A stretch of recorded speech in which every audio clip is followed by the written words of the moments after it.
우리 말씀 듣기 전에 한번 외칩니다. 성경은 나를 향한 하나님의 말씀입니다. 나는 오직 말씀으로 판단하고 행동하겠습니다. 오늘 내게 주시는 말씀도 집중하여 듣겠습니다. 아멘. 오늘은 맥주 감사절이자 하반기를 맞이하는 첫 주일입니다. 오늘 우리가 지키는 맥주 감사절은 구약 성경에서 이스라엘 백성들이 가나안 땅에 들어가서 첫 열매를 드렸던 절기인 칠칠절 그리고 오순절에서 유래되었습니다. 한국 교회는 이 성경의 정신을 받아들여 가난하고 배고팠던 시절 봄철 보릿고개를 무사히 넘기게 하신 하나님 앞에 감사하면서 추수한 보리를 하나님 앞에 예물로 올려드리며 감사했던 절기입니다.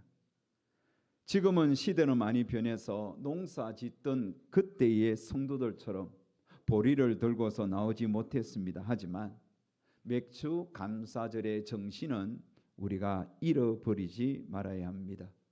맥주 감사절의 정신은 지난 반년을 지켜주신 하나님께서 올 남아있는 반년도 100% 지켜주실 것이라는 확고한 믿음을 가지고 하나님 앞에 감사하는 절기입니다. 지나온 6개월도 은혜로 살아왔고 남은 올해 6개월도 은혜로 살아가게 될 것입니다. 그것을 믿음으로 감사하며 오늘 여러분이 특별한 예물을 하나님 앞에 올려드리면서 감사하는 절기가 맥주 감사절인 것입니다. 7월의 설교는 특별 주제입니다. 그래서 주제가 복음 사회 정의로 피어나다입니다. 그래서 7월 한 달 동안 저는 구약의 소선지서 4권을 선택하여 설교를 하겠습니다. 오늘 첫 주에 오바다, 둘째 주에 미가, 셋째 주에 나훔, 넷째 주 학개서를 다루겠습니다. 평소 잘 다루지 않는 소선지서이지만 담고 있는 메시지는 아주 크고 풍성합니다. 그러기에 7월도 매주 말씀을 통하여 이 말씀을 선포하는 저나 여러분이 말씀을 경청하는 여러분 모두에게 하나님께서 분명하게 큰 은혜를 쏟아주실 것입니다. 오늘 살펴볼 오바다는 구약에서 가장 짧은 본문입니다. 여러분 신약에서 가장 짧은 성경이 어딘지 아세요? 유다서입니다. 구약은 오바다입니다. 오바다서는 매우 짧은 본문이지만 하지만 그 짧은 성경 속에도 3가지 명확한 주제가 나옵니다. 하나님의 공의, 다시 말하면 하나님의 공의, 그리고 심판. 공의로우신 하나님이 의를 행한 자에게는 상을 주시지만 죄를 행한 자에게는 심판하십니다. 그리고 그런 심판 가운데서도 구원을 베풀어 주시는 메시지를 담고 있습니다. 이것은 모든 선지서가 담고 있는 보편적인 주제이기도 합니다. 자, 여러분 오바다서는 한 나라를 향한 하나님의 엄중한 경고가 선포되고 있습니다. 그 나라는 에돔입니다. 여러분 에돔이 누구일까요? 에돔은 야곱의 쌍둥이 형이 있습니다. 이름이 누구죠? 에서입니다. 그 에서의 후손들이 에돔입니다. 그렇다면 야곱의 후손들은 누굴까요? 이스라엘입니다. 그래서 이스라엘과 에돔은 형제지간입니다. 형제 나라입니다. 혈맹이라고 이렇게 이야기하지요. 그렇다면 여러분 형제 나라인 이스라엘과 에돔은 어떻게 지내야 되겠습니까? 사이좋게 지내야죠. 서로 도와주면서 서로 아껴주면서 그렇게 지내야 합니다. 그런데 에돔과 이스라엘 나라가 사이좋게 지냈습니까? 그렇지 않았습니다. 자, 이들의 관계는 시작부터 다투기 시작했던 거예요. 그의 어머니 리브가가 이 쌍둥이 두 아이를 태중에 임신했을 때 성경은 그들의 모습을 서로 싸웠다고 표현했습니다. 창세기 25장 22절에 보면 그 아들들이 그의 태 속에서 서로 싸우는지라. 자, 이렇게 싸웠던 이 두 아이는 우리 하나님께서 태어난 이후에도 그들은 각각 하나의 민족을 이루고 서로 싸울 것임을, 서로 나누게 될 것임을 예언했습니다. 창세기 25장 23절에 보면 여호와께서 그에게 이르시되 두 국민이 내 태중에 있구나. 두 민족이 내 복중에서부터 나누이리라. 여러분, 에돔도 한 민족을 이루고 또 에서도 한 민족을 이루고 야곱도 한 민족을 이루겠다는. 그래서 그들의 후손이 에돔이 되었고 이스라엘이 되어서 각각 다른 국민이 형성되었던 겁니다. 자, 이렇게 태중에서부터 다투었던 이 쌍둥이 야곱과 에서는 태어난 이후에도 관계가 좋지 않았습니다. 여성스러웠던 야곱은 어머님이 그를 감쌌고 남성스러웠던 에서는 그의 아버지 이삭이 그를 감싸 안았습니다. 한 번은 여러분, 야곱이 사냥하고 돌아온 형이 너무 배고파할 때 자기가 끓이던 팥죽을 한 그릇 주면서 장자인 형의 이 축복권을, 장자권을 자기가 취합니다. 그 장자권을 취하고 아버지에게 나아가서 축복을 받았죠. 이 일들 때문에 야곱과 에서는 헤어지게 되었고 원수지간이 되었습니다. 장자권을 빼앗긴 에서는 야곱에 대한 이 도끼를 품고 그를 죽이려고 했습니다. 그 도끼가 여러분 몇 년 동안 품은지 아세요? 20년 동안 품어서 20년 동안. 원수는 돌에 새기는 것. 돌에 새기면서 이놈 만나기만 하면 내가 죽일 것이다. 20년 동안 도끼를 품었어요. 진짜 여러분, 야곱이 고향으로 20년 만에 돌아올 때에 에서는 못했습니까?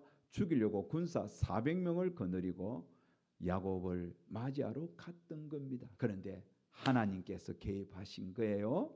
하나님께서 그들 속에 개입하셔서 야곱에게 찾아가셔서 은혜를 베풀고 에서에게 찾아가셔서 동생을 죽이려고 하는 이 독한 마음도 하나님께서 다 물리쳐 주셔서 창세기 32장에 보면 그들은 극적인 화해를 이루는 장면이 나옵니다. 하지만 이 형제는 화해를 이루었지만 이들의 후손들은 늘 서로 이스라엘과 에돔은 대적하는 관계로 늘 유지했던 겁니다. 자, 이들의 관계를 설명해 주는 내용이 민수기에서 나오는데, 출애굽한 이스라엘 백성들이 하나님께서 인도하시는 약속의 땅으로 가려면 에돔이 사는 그 땅을 지나가면 빠릅니다. 그래서 이스라엘 백성들이 모세가 그 에돔 왕에게 요청을 했습니다. 자, 민수기 20장 17절 말씀을 보시기 바랍니다. 청하건대 우리에게 당신의 땅을 지나가게 하소서.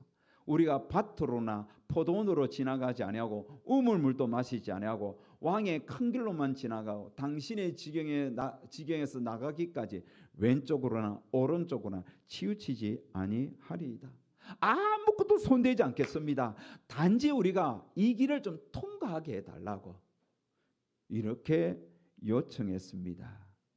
하지만 에돔 왕은 허락하지 않았습니다. 도리어 이렇게 말을 했습니다. 민수기 20장 18절에 보면 에돔 왕이 대답하되 너는 우리 가운데로 지나가지 못하리라. 내가 칼을 들고 나아가 너를 대적할까 하노라. 무슨 말입니까? 너 지나가면 칼로 너희들 다 죽여버리겠다. 이렇게 에돔 왕이 선포했습니다. 여러분, 그리고는 에돔 왕이 많은 백성들을 거느리고 나와서 그들이 지나가지 못하도록 강하게 막았던 거예요. 어쩔 수 없이 이스라엘은 에돔 땅을 돌아서 가야만 했던 것입니다. 여러분, 이스라엘 입장에서 어떠할 것 같아요? 아니, 형제 나라인데 어떻게 이럴 수 있느냐? 섭섭하겠죠. 분노가 가득 찼을 것입니다. 화가 났을 것입니다. 자, 어찌되었든 이스라엘은 그 에돔 땅을 돌아서 하나님께서 인도하신 약속의 땅 가나안, 그 땅, 지금 이스라엘 그 팔레스타인 땅에 정착하여 거주하였고, 에돔은 어디에 거주하냐 하면 사해 남동쪽 그런 저 아프리카로 내려가는 그 지역에 보면 밑에 저 보면 사우디 그 위에 저기 에돔이에요. 저곳에 세일산에 거주하며 정착하였던 것입니다. 하지만 이 두 나라는 개선되지 않았습니다. 서로 침공했습니다. 서로 대적했습니다.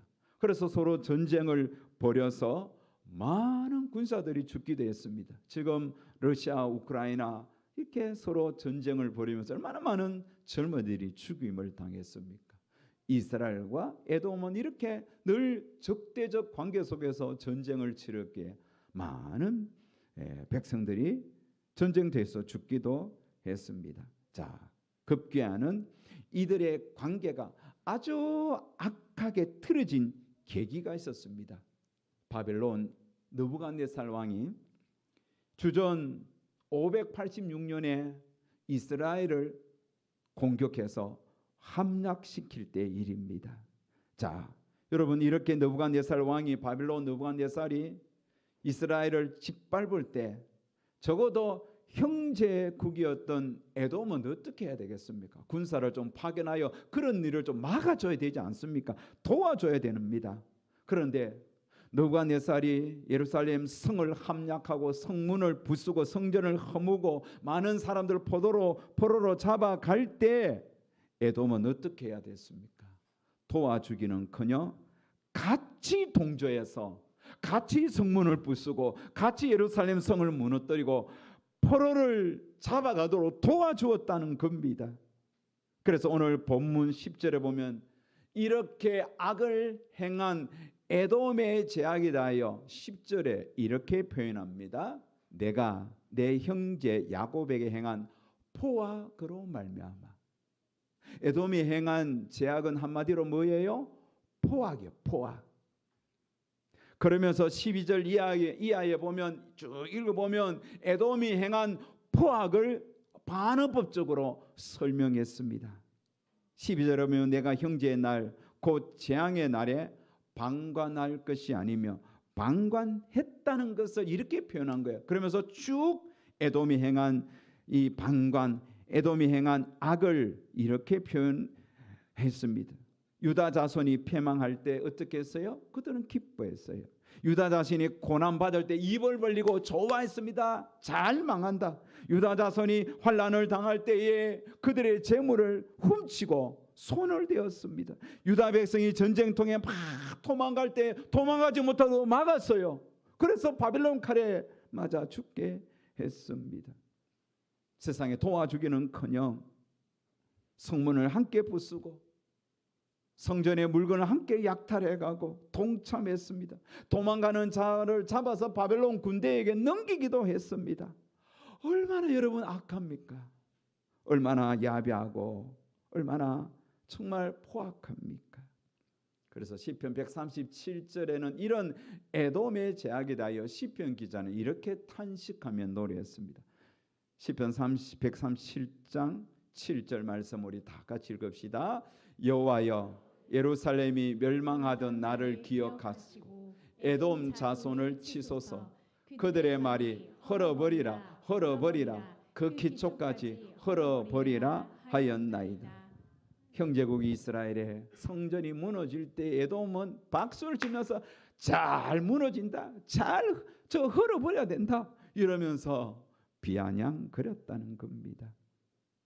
자, 이런 악행을 하나님이 보고 계셨어요. 그리고 오바다의 입술로 통하여 그 악행을 성경에 기록했어요. 그리고 오늘 우리에게 알게 하셨습니다. 하나님은 사랑의 하나님이시지만 또 하나의 하나님의 속성은 공의의 하나님이에요. 하나님은 정의로우신 분이에요. 악을 행한 자를 그냥 눈 감지 않습니다. 그래서 오늘 오바다를 통하여 이 에돔 족속에게 하나님의 분노를 표출하며 심판을 예언하십니다. 1절에 보시기 바랍니다. 주 여호와께서 에돔에 대하여 에돔에 대하여 이와 같이 말씀하시니라. 2절에 보면 보라 내가 너를 나라들 가운데 매우 작게 하였으므로 내가 크게 멸시를 받느니라. 하나님이 에돔을 멸시받게 하겠다. 4절에 보면 내가 독수리처럼 높이 오르며 별 사이에 깃들일지라도 내가 거기에서 너를 끌어내리겠다. 너를 끌어내려 너희의 교만을 폐하겠다. 오바다는 계속해서 하나님의 심판을 예언하고 있습니다. 바벨론과 함께 이스라엘을 약탈했던 에돔이 이제 도리어 약탈을 당하게 될 것이라 말씀하죠. 율법의 정신처럼 눈에는 눈, 이에 이, 그들이 행한 악대로 그들이 당할 것임을 고스란히 돌려받을 것임을 경고했습니다. 그래서 8절에 보면 에돔에는 지혜 있는 자도 멸망합니다. 지각 있는 자도 멸망당할 것임을 말씀합니다. 이렇게 오바다 선지자가 예언한 대로 에돔에게는 혹독한 하나님의 심판이 현실화되었습니다. 예루살렘이 함락된 지 몇 해 지나지 않아 이 바벨론이 에돔을 침공했습니다. 그래서 말라기 4장에 보면 말라기 1장에 보면 바벨론의 공격을 받은 에돔의 처절한 몸부림을 구체적으로 표현하죠. 자, 말라기서 1장 4절 말씀을 보시기 바랍니다. 에돔은 말하기를 우리가 무너뜨림을 당하였으나 황폐된 곳을 다시 쌓으리라 하였거니와 나 만군의 여호와는 이르노라. 그들은 쌓을지라도 나는 헐리라. 사람들이 그들을 일컬어 악한 지역이라 할 것이요 여호와의 영원한 진노를 받는 백성이라 할 것이며. 여러분, 에돔 족속이 이스라엘이 성전이 무너질 때 헐어버리라 그렇게 말을 했잖아요. 그런데 하나님께서 말씀하잖아요. 너희들이 쌓을지라도 나는 너희들 것을 나도 헐어버리겠다. 이게 하나님의 심판이었던 겁니다. 자, 이렇게 하나님의 경고를 받은 대로 에돔은 몇 번의 바벨론의 공격을 받으면서 점차 힘을 잃어버리기 시작했고, 예수님 시대의 에돔은 이두메라 불려지면서 명맥을 유지하다가 주전 1세기 무렵에 마카비 사람들에 의하여 흔적도 없이 사라졌습니다. 그래서 오늘 1장 18절에 보면 하반절에 보면 이렇게 있습니다. 그들은 불사를 것인 저 에서 족속에 남은 자가 없으리니 여호와께서 말씀하셨느니라. 에돔 족속은 남은 자가 없다. 그래서 지금은 여러분 에돔이라는 족속 자체가 인류 역사 속에 사라졌어요. 그리고 그 에돔 족속이 살았던 그 세일산 부근 그 이두메 지역에는 지금 어느 나라가 통치하고 있느냐면 요르단이 통치하고 있습니다. 요르단이 그곳에 지금 새로운 나라를 그렇게 세워서 살아가고 있는 겁니다. 자, 이제 이 오바다스에 대한 말씀을 제가 드렸습니다. 이제 오늘 우리의 현실을 통하여 이 말씀을 어떻게 받아들여야 할지 말씀드리겠습니다. 에돔을 보면서 우리는 여러분 우리의 삶을 돌아봐야 되겠습니다. 에돔을 통하여 오늘 현대인들에게 있는 아주 심각한 두 가지 죄악을 발견해야 되겠습니다. 그게 무엇입니까? 첫 번째로는 무관심입니다. 우리는 아침에 눈을 떠서 밤에 잠잘 때까지 늘 내 가족, 내 현실, 내 눈앞에 닥친 그 어려운 일에만 몰두합니다. 내 이웃이 어떤 아픔을 겪고 있는지, 내 친구가 얼마나 아파하는지, 이 사회 구석구석에 얼마나 눈물 흘리는 자가 많은지 관심이 적습니다. 여유를 두지 못하고 살아갑니다. 이렇게 우리는 표현하면서 무관심하죠. 그건 그 사람의 사정이고 나 하나 살기도 벅찬데 내가 왜 타인의 고통에 철저하게 무관심하면서 살아가는 분들이 이 땅에 참 많습니다. 에돔이 이스라엘이 고통당할 때 너무 무관심했던 것처럼. 그럼 에돔의 모습이 우리에게도 있다는 거예요. 두 번째, 오늘날 이 심각한 현대인들의 죄악은 방관입니다. 불의한 일을 보거나 누군가 큰 어려움을 처했을 때 속으로는 참 안 됐다 그렇게 말하면서도 선뜻 손을 내밀지 못하고 있는 거예요. 이렇게 표현하죠. 내가 낯섰다가 괜히 귀찮은 일에 휘말리면 어쩌지? 나 말고도 누군가 돕겠지. 그러면서 우리는 슬그머니 발걸음을 빼버립니다.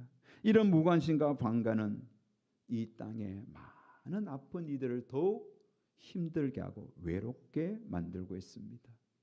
여러분 어떻습니까? 지난 반년을 한번 돌아보시기 바랍니다. 분명히 여러분 주변에 힘들고 외로운 자들이 있었을 거예요. 삶이 힘겨워 어려워서 아파서 눈물 흘리는 자들도 있었을 것이에요. 그런데 우리는 그런 자가 어떤 자인지 알면서도 방관하거나 스스로 무관심해 버리지 않았습니까?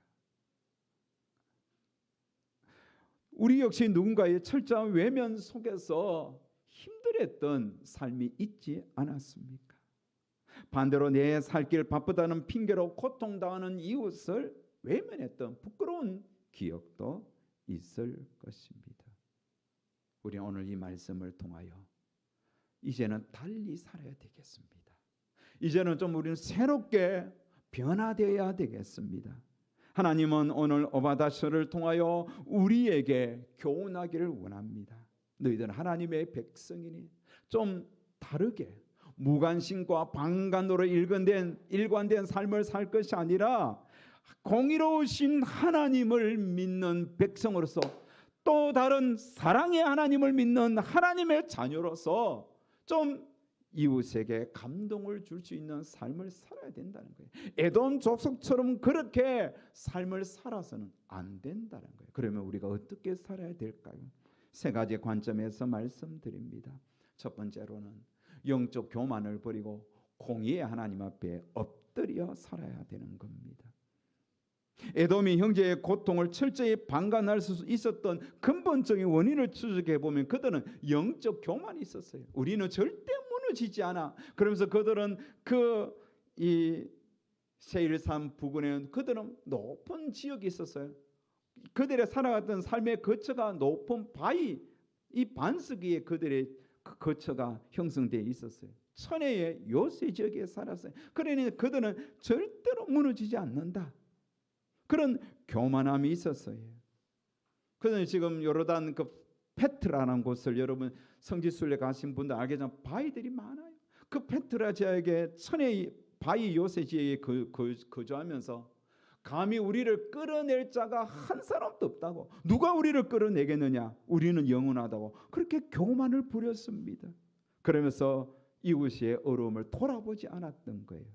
자신들은 안전지대에 있다고 믿었다는 거예요. 그런데 하나님께서 그런 교만을 보셨습니다. 그리고 그들에게 아주 강력한 메시지를 전했습니다. 4절 말씀은 우리 같이 한번 읽겠습니다. 시작. 내가 독수리처럼 높이 오르며 별 사이에 깃들일지라도 내가 거기에서 너를 끌어내리리라.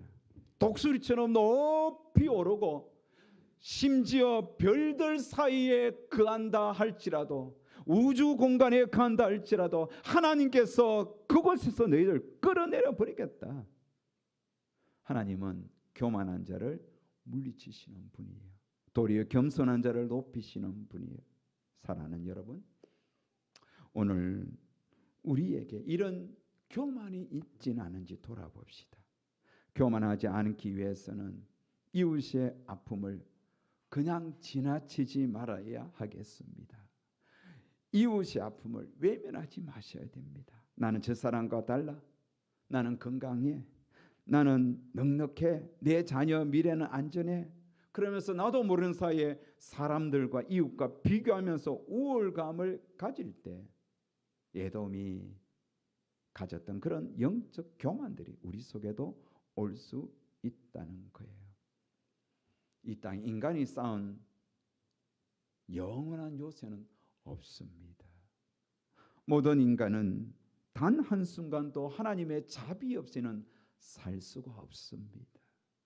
내 삶에 평안이 오고 이렇게 내 삶이 안전한 것은 하나님의 은혜임을 믿어야 하는 거예요. 하나님의 은혜.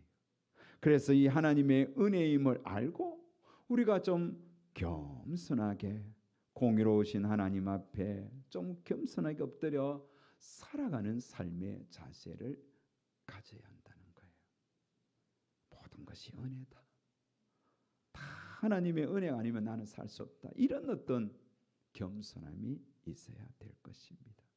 두 번째로는 안일한 방관의 자리를 단호히 떠나야 한다는 거예요.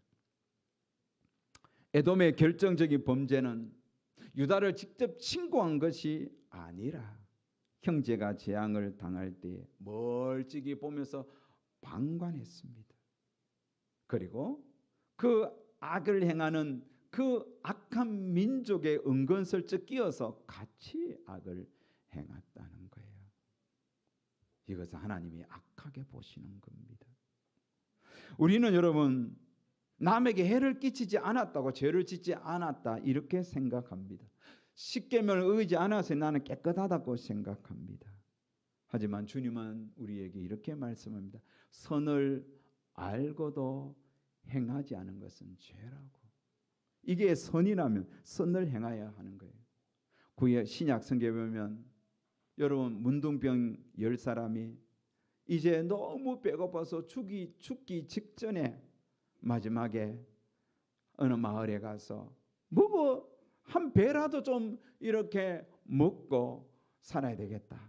좀 배라도 채우면 먹고 살아야 돼 갔을 때 여러분 그곳에 많은 것들을 보았습니다. 그곳에 하나님의 은혜가 임한 것을 보고는 어떻게 했습니까? 사람들에게 알렸던 거예요. 하나님 앞에 감사했던 거예요. 사랑하는 여러분, 이웃의 어려운 일들을 보고도 외면한다면 그것은 악입니다. 이웃의 눈물을 보면서 눈을 감아버리는 방관도 죄악입니다. 도움이 필요한 현장에서 무책임하게 그냥 보고만 있지 마십시오.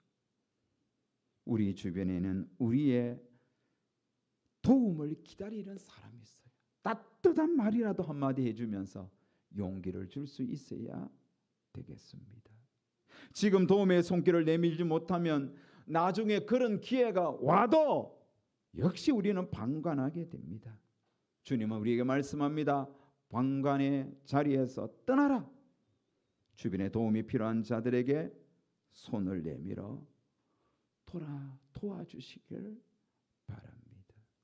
세 번째로 주의 사랑을 행동으로 증명하라는 겁니다.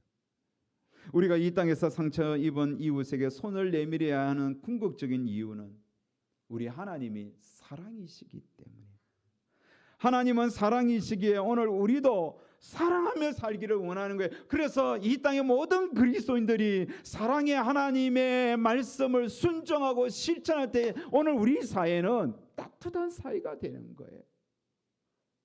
우리 한국 기독교 역사 속에서 기독교인들이 정말 사랑을 많이 실천했어요. 우리 한국에 존재하는 복지시설 60%가 다 기독교 재단에서 운영하잖아요. 밥해주며 또 노숙자들에게 밥을 주고 옷을 주는 자들, 지금도 수원역 부근에 여러분 노숙자들 돌보는 분들, 서울역 부근에 노숙자들 돌보는 분들, 사랑을 실천하는 분들이 대부분 그리스도인들이에요. 물론 그리스도인들 중에 악을 행해서 사회에 무리를 일으킨 적 있지만 대다수의 그리스도인들은 사랑의 실천자예요. 여러분, 우리는 사랑해야 돼요.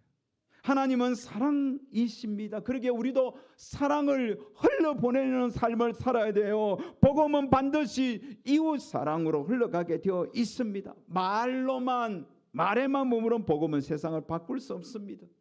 복음은 사랑으로 액션을 취하는 거예요. 실천하는 거예요.